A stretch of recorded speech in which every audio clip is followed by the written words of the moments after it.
Okay. That's gonna be plenty right there.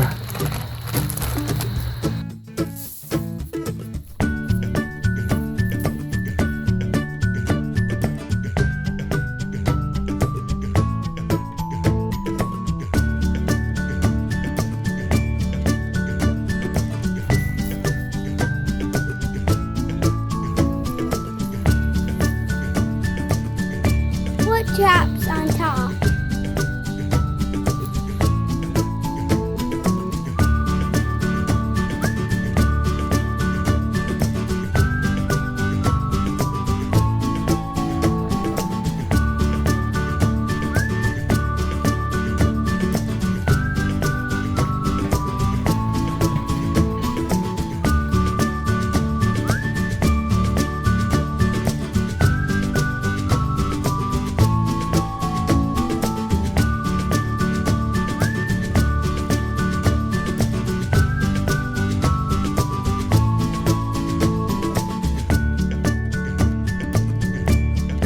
I went ahead and put the pork chops closer to the heat at the bottom.